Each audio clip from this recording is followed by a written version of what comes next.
में विदिशन में पाए जाते हैं क्या चीज, वीर। वीर में होता है स्पर्म। स्पर्मा 10% ही क्या होता है, शुक्राणु होता है। 10% शुक्राणु होते हैं। अब शुक्राणु किसी पुरुष में कम बन रहा हो, समझ गए, अगर मान लिया जाए कि वीर की संख्या अगर कहे तो वीर की संख्या कम बन रहा हो, या तो फिर कह सकते हैं ऐसे कि स्पर्म की संख्या कम बन रही हो, 1 ml में जितना स्पर्म उसको बनना चाहिए उतना अगर क्वांटिटी में नहीं आ रहा है, तो कह सकते हैं खराब प्रकार के क्वालिटी उनका स्पर्म का बन रहा हो, जिस कारण से वो अपनी वाइफ को प्रेग्नेंट नहीं कर पा रही है।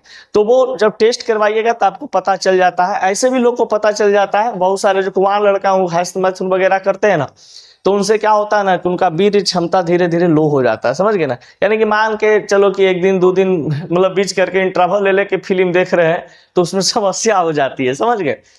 तो ये सब नहीं करना चाहिए, लेकिन लोग छुतियर प्राणी है, कितना समझाएगा ये लोग। देखिए टेस्टोस्टेरोन हार्मोन और ये आपका शुक्राणु काउंट को बढ़ाने के लिए सबसे अच्छा उपाय माना गया है कि आपका अच्छा डेली लाइफ, आपका अच्छा खान पान, यही चीज है, समझ गए। आपका अच्छा डेली लाइफ मतलब कि कहने का मतलब ज्यादा स्ट्रेस नहीं लेना है, आपको ज्यादा टेंशन नहीं लेना है, ज्यादा कुछ इधर उधर का बात नेगेटिव थॉट नहीं सोचना है।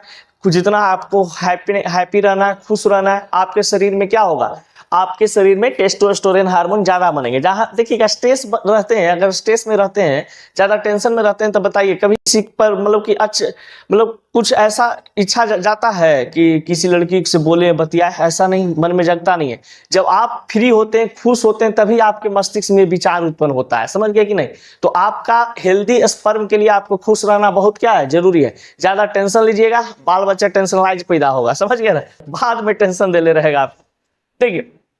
तो जनरली कहा जाता है कि स्पर्म काउंट को बढ़ाने के लिए और आपको टेस्टोस्टेरोन हार्मोन को बढ़ाने के लिए आपके शरीर के अंदर में जिंक की मदद ली जाती है, फोलिक एसिड की मदद ली जाती है, विटामिन सी की मदद ली जाती है, सेलेनियम और विटामिन ई की मदद ली जाती है। जिंक जो होता है वो स्पर्म के कहा जाता है कि गुणवत्ता और गतिशीलता, जितने भी ये सब चीज है। तो देखिए जिंक जो आपके पास है ये आपका फूड वगैरह में मिल जाता है।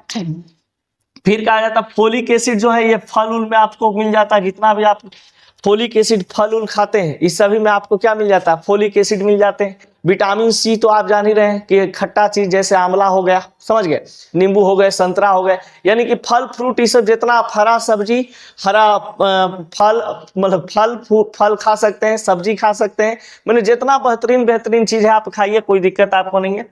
एक सेलेनियम होता है, ये जो कहा जाता है कि ये दिमाग के लिए बहुत अच्छा होता है, और ये पाया जाता है क्या चीज में, आपका सेलेनियम जो है बादाम में पाया जाता है, और पिस्ता बादाम एक होता है उसमें पाया जाता है, और एक सेलेनियम इसमें अखरोट में उपस्थिति इसका होता है, ये सेलेनियम का, समझ गए। सेलेनियम मस्तिष्क के लिए अच्छा कहा जाता है कि एलिमेंट्स होते हैं। और ये विटामिन ई बहुत जरूरी है। विटामिन ए महिला में कमी हो जाता है तो प्रजनन क्षमता को कम कर देता है। अगर जो महिला के शरीर में विटामिन ई की कमी हो जाएगा तो उसको प्रेग्नेंट नहीं होने देता, प्रजनन क्षमता दर को कम कर देता। पुरुष में भी ये विटामिन ई के कारण क्या होते हैं, आपका टेस्टोस्टेरोन हार्मोन जो है वो ज्यादा मतलब कह सकते हैं कि जो आपका वीर जो बनेगा वो ज्यादा गुणवत्ता वाला नहीं बनेगा, ना गतिशीलता होंगे उसमें, समझ गए, ज्यादा मूव करने का उसमें वो नहीं होगा, जिस कारण से समस्या होती है। तो ये सभी चीज आपको क्या है कि खाने पीने से आपका गुड हेल्थ, अच्छा अगर स्वास्थ्य आप कर लेते हैं, स्ट्रेसफुल आप नहीं रहते हैं, टेंशन मुक्त आप रहते हैं, मुक्त रहते हैं, तो आपको क्या है यही सबसे मतलब आपका भी स्पर्म काउंट सुधारा जा सकता है। यानी कि खान पान से आप स्पर्म काउंट को अपना सुधार सकते हैं, कोई दिक्कत आपका नहीं होगा, समझ गए ना। आजकल ये बहुत बड़ी समस्या है जिसके वजह क्या है, आपका स्ट्रेस, हाइपरटेंशन, बीपी हाई, समझ गया।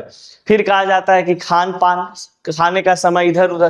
पहले के आदमी देखना मतलब जो गांव घर में देखेगा, हम लोग के समय मट्ठा रोटी खा लेते थे, भोरिए उठ के दही रोटी, जैसे हम लोग गांव में रहते थे ना तो 4 गो मतलब गांव में छोटा बच्चा थे जब, तो उस समय 3 गो रोटी और भोरिए उठ करके दही मार के पेल देते थे समझ गया। और उसके बाद फिर क्या होता था, तुरंत 9-10 बजे तक हम तुरंत गाय दुहाया, समझ गया, गर्म दूध हो गया, उल्टा के बाद मार के एकदम धो दे। दिन भर हम लोग कुछ न कुछ खोते ही रहते थे। और शहर में तो जब से आए हैं ना जिंदगी झंड हो गया है, समझ गया, एकदम झंड, मतलब खाए के न ठीक न, खाली दिन भर टीवी देखते रहते थे, या हुआ लंद फंद, खेल हूँ नहीं। और गाँव में तो दिन भर मम्मी थक जाती थी, दादी थक जाती थी, खोजते कहाँ गलो रे प्रिंसवा, समझ गया। तो आज पोखर पर खेलित हो, तो कल एने खेलित हो, तो कल ओने खेलित हो, बाला पर खेलित हो, बहुत जगह हम लोग ऐसे ही दिन भर खेलते रहे। रात में 8 बजे घरे आते थे खेल कूद। वो लाइफ बढ़िया था जी।